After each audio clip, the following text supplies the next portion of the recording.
प्यारे बच्चों, नमस्कार। मैं आज आपके सामने आधुनिक भारत से संबंधित आधुनिक भारत का इतिहास, कांग्रेस स्थापना से लेकर के भारत स्वतंत्रता दिवस तक आपको बताने की कोशिश करूंगा। मुख्य डेटे हैं, मुख्य आंदोलन हैं जो आप ब्लैक बोर्ड में देख रहे हैं। इन एक को करके आप तक पहुंचाने की कोशिश कर रहा हूं। सबसे पहले आता है कांग्रेस की स्थापना। कांग्रेस की स्थापना 1885 में बंबई में ए हो ह्यूम द्वारा की गई थी, जिसका प्रथम सम्मेलन भी बंबई में होता है। पहले कांग्रेस का प्रथम सम्मेलन पुणे महाराष्ट्र में होने वाला था, लेकिन वहां प्लेग महामारी होने के कारण उसको बंबई में स्थानांतरित किया गया। इस कारण से कांग्रेस के प्रथम सम्मेलन बंबई में हुआ और उसकी अध्यक्षता रमेश चंद्र बैनर्जी ने की। उसके बाद हम पढ़ेंगे बंगाल विभाजन के बारे में। बंगाल का विभाजन होता है 1905 में। बंगाल दो भागों में बढ़ जाता है, एक में बंगाल और एक में बिहार अलग अलग हो जाता है, क्योंकि पहले अंग्रेजों के काल में ईस्ट इंडिया कंपनी भारत आई थी 1600 ईस्वी में। तब बड़े बड़े शहर थी भारत के, बंगाल है, मद्रास है, कलकत्ता है, बंबई है, वाराणसी है। इन जगहों पर उन्होंने अपने उपनिवेश स्थापित किए थे।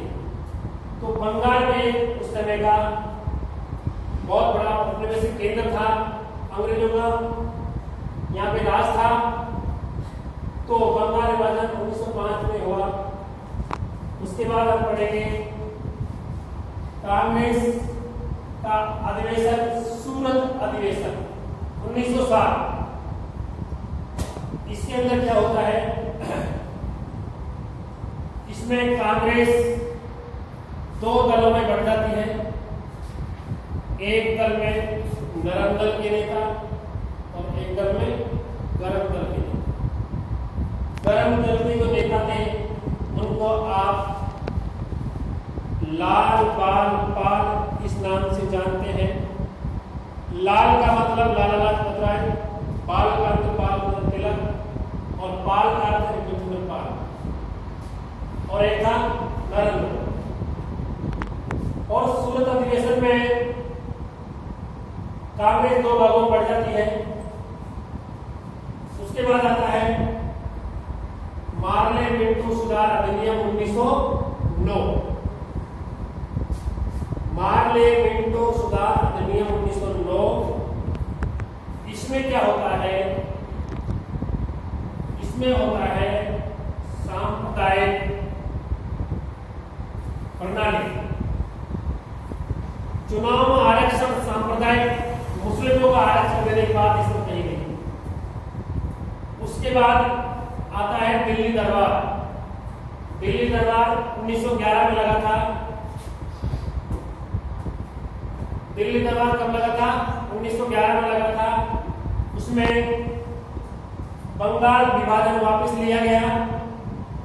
दिल्ली जो पहले कलकत्ता की भारत की राजधानी कलकत्ता थी, उसको दिल्ली लाने के लिए प्रस्ताव पारित किया गया और इस प्रस्ताव के तहत 1912 में दिल्ली भारत की राजधानी बनी। उसके बाद आता है गांधी जी का भारत आना। गांधी जी अपने भारतीय एक व्यापारी के पैरवी करने के लिए, वकालत करने के लिए दक्षिण अफ्रीका गए थे।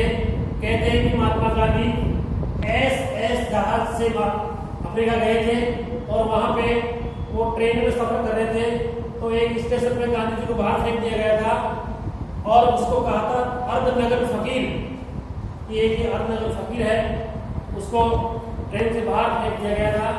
उसकी बहुत अपमान हुई थी और वहां पर रहकर के उन्होंने वकालत की, अपने भारतीय को न्याय दिलाया और 9 जनवरी 1915 को गांधी जी भारत वापस आते हैं। इस दिवस को भारतीय इतिहास में प्रवासी भारतीय दिवस के रूप में मनाते हैं और महात्मा गांधी के जन्म दिवस को अहिंसा दिवस के रूप में भी मनाया जाता है। महात्मा गांधी का जन्म 2 अक्टूबर 1869 को पोरबंदर गुजरात में हुआ था। ये अहिंसा पर बल देते थे, अहिंसा की पुजारी थी। फिर आता है होम रूल आंदोलन, यानी होम रूल का मतलब होता है घर का कानून, जो कि बाल गंगाधर तिलक और एनी बेसेंट ने चलाया था 1916 में। बाल गंगाधर तिलक ने चलाया था बेलगांव में और एनी बेसेंट ने बनाया था मद्रास में। उसके बाद आता है चेम्सफोर्ड अधिनियम 1909 या भारत शासन अधिनियम 1909 और 1919 चेम्सफोर्ड सुधार अधिनियम 1919, भारत शासन अधिनियम 1919 और रोलैंड एक्ट 1919। और इसी तरह एक घटना घटी थी 13 अप्रैल 1919 को पंजाब के अमृतसर में जलियांवाला बाग हत्याकांड, जिसमें लगभग 1200 किसान मारे गए थे। जनरल डायर ने शांतिपूर्वक जो सभा हो रही थी उसके ऊपर गोली चलाने का आदेश दिया था और इस जांच के लिए आयोग बना गया था, हंटर आयोग, जिसने जनरल डायर को बरी कर दिया था। उसके बाद आता है असहयोग आंदोलन 1920, जो कि महात्मा गांधी द्वारा चलाया गया था। इससे पहले एक बात आपको बता दूं, रोलैंड एक्ट जो था इसको कहते हैं बिना दलील बिना अपील का कानून। ये क्यों कहते हैं? क्योंकि इस कानून के अंदर बिना अपील बिना दलील के शक के आधार पर, शंका के आधार पर प्रत्येक व्यक्ति को, किसी को जिसमें शंका होती उसको जेल में पकड़ के डाल देते थे। इसलिए गांधी ने इसे काला कानून कहा और इसी कानून के विरोध में उन्होंने एक आंदोलन चलाया था, उसका नाम था असहयोग आंदोलन। असहयोग आंदोलन कब चला था? 1920 में चला था और इसका मतलब होता है हम अंग्रेजों के कोई भी सहयोग नहीं करेंगे, हम ब्रिटिश साम्राज्य का कोई भी सहयोग नहीं करेंगे। आंदोलन चलता है, गांधी इसका नेतृत्व करते हैं। इसी दौरान एक घटना हो जाती है उत्तर प्रदेश में, चोरा चोरी कांड। उत्तर प्रदेश के गोरखपुर जिले में एक पुलिस थाने पर 4 फरवरी 1922 को एकत्र भीड़ ने गोलियां चलाई, जिससे 23 पुलिसकर्मी मारे गए। इस घटना से लेकर गांधी जी को बहुत दुख हुआ और 1922 में असहयोग आंदोलन वापस ले लिया। और एक बात और बता दूं, जलियांवाला बाग हत्याकांड जब हुआ था तो गांधी जी ने अंग्रेजों द्वारा प्रथम विश्व युद्ध में उसको दी गई केसरिया हिंद की उपाधि वापस लौटा दी थी गांधी जी। और रविंद्रनाथ टैगोर ने सर की उपाधि वापस लौटाई थी। ठीक है, उसके बाद हमें स्वराज पार्टी 1923 काकोरी कांड, काकोरी ट्रेन लगी थी 1925 घटना है 1925 की। इस डकैती को करने के लिए राजेंद्र लाहिड़ी, अशफाक उल्लाह खान और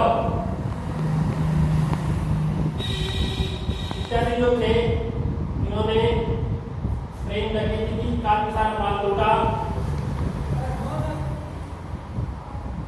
उसके बाद आता है साइमन कमीशन 1927। साइमन कमीशन के अंदर क्या था? ये अंग्रेजों का कमीशन था। इसके अंदर एक भी भारतीय नहीं था, इसलिए इसका विरोध हुआ और नारे लगाए गए, काले झंडे दिखाए गए कि साइमन कमीशन वापिस जाओ। इस नारे लगाते लगाते एक नेता थे लाला लाजपत राय, क्रांतिकारी थे, जिन्होंने लाहौर में एक सभा कर रखी थी और नारे लगाए थे। उस सभा के अंदर इस कमीशन के विरोध में अंग्रेजों द्वारा लाठियां बरसाने पर उसकी मौत हो जाती है लाहौर में। इसकी लाला लाजपत राय की किसके विरोध में? साइमन कमीशन के विरोध। उसके बाद आता है नेहरू रिपोर्ट 1928, जिसका संबंध मोतीलाल नेहरू से है। उसके बाद गांधी जी द्वारा नमक कानून के लिए दांडी यात्रा अपने 78 अनुयायियों के साथ साबरमती आश्रम अहमदाबाद से चलकर दांडी तक यात्रा होती है। तो ये शुरुआत होती है 12 मार्च 1930 और एंड होता है 6 अप्रैल 1930 को। ये दांडी यात्रा होती है, नमक कानून हो जाता है और इसके बाद में गांधी द्वारा 11 सूत्री मांग रखी जाती है 1920 को, जब भारत का वायसराय लॉर्ड इरविन था उसके समक्ष। लेकिन ये मांगे उनके द्वारा नहीं मानी जाती और उसको समझाने के लिए लंदन बुलाया जाता है और सम्मेलन किया जाता है, गोलमेज सम्मेलन। गोलमेज सम्मेलन लंदन में हुआ था और 3 गोलमेज सम्मेलन हुए थे 1930, 1931, 1932। महात्मा गांधी पहले अधिवेशन में भाग नहीं लेते हैं तो भारत का नेतृत्व कौन करते हैं? भीमराव अंबेडकर करते हैं।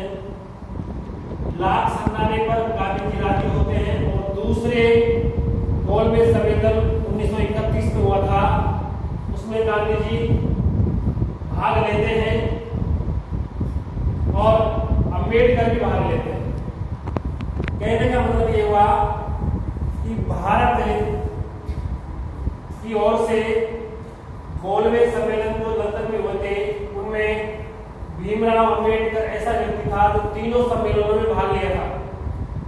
महात्मा गांधी ने ओनली दूसरे गोलमेज सम्मेलन में भाग लिया था।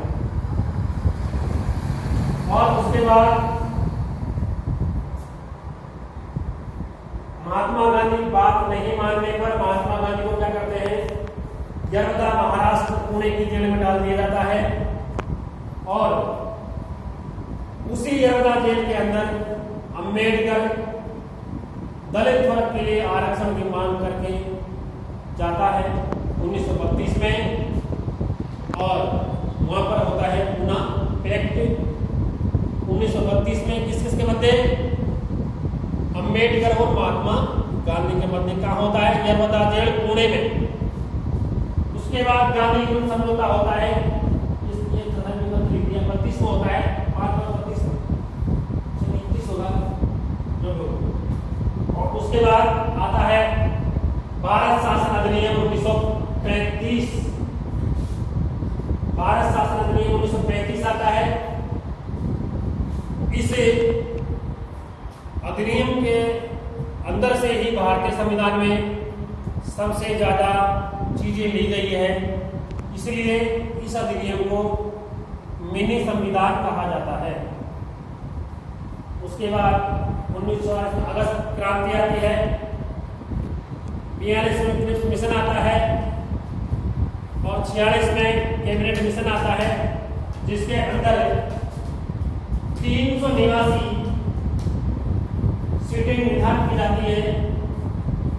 292 ब्रिटिश प्रांतों के 11 ब्रिटिश प्रांत थे उनके लिए, 93 सीट कांग्रेस के लिए और 4 सीट 4 कमिश्नर के लिए।